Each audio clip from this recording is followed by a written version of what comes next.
नमस्कार, आपण पाहताय कोकणशाही चॅनल, कोकणच्या समृद्धीचं. मी चिन्मय गोगळे. कोकणशाहीच्या सकाळच्या बातम्यांमध्ये आपणा सर्वांचं स्वागत.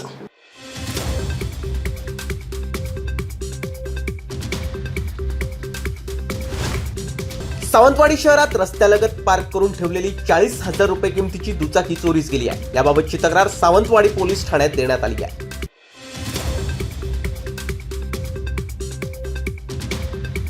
कुडाळ तालुक्यातील बाव पोस्ट कार्यालयात एकूण 4.25 लाखांचा आर्थिक अपहार झाल्याचं उघडकीस आलंय. या प्रकरणी संशयित ग्रामीण डाकसेवक सहाय्यकावर गुन्हा दाखल करण्यात आलाय.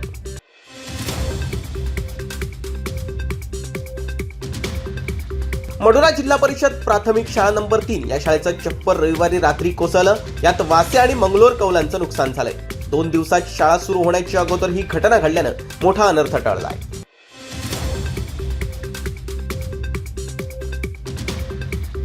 जिल्ह्यातील 2 किंवा त्यापेक्षा अधिक गुन्हे दाखल असलेल्या गुन्हेगारांवर प्रतिबंधात्मक कारवाई करण्यात आली आहे. यासाठी 2+ ही योजना लागू करण्यात आली आहे. अशा 82 संशयितांविरुद्ध हद्दपारचा प्रस्ताव करण्यात आलाय, अशी माहिती जिल्हा पोलीस अधीक्षक सौरभ कुमार अगरवाल यांनी दिली आहे.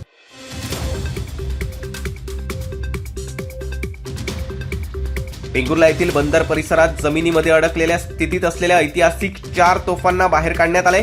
सह्याद्री प्रतिष्ठान, हिंदुस्थानच्या रणरागिणी आणि दुर्गसेवकांनी ही कामगिरी पार पाडली आहे.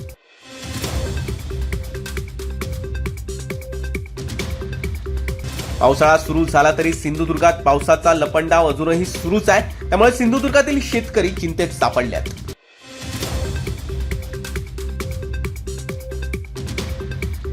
तिलारी घाटातील रस्त्यात एका ठिकाणी पहिल्याच पावसात तळ साचलंय. ते पाणी बाहेर जाण्यास वाट नसल्यानं खालील भागातील कठडा कोसळण्याची भीती आहे.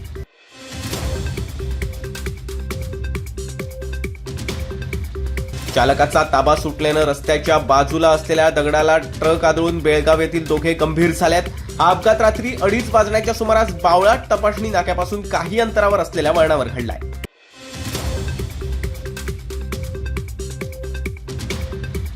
तिलारी घाटातील दगडी कड्याचा काही भाग रस्त्यात कोसळलाय. मात्र सुदैवानं वाहनांची ये जा नसल्यानं मोठा अनर्थ टळलाय.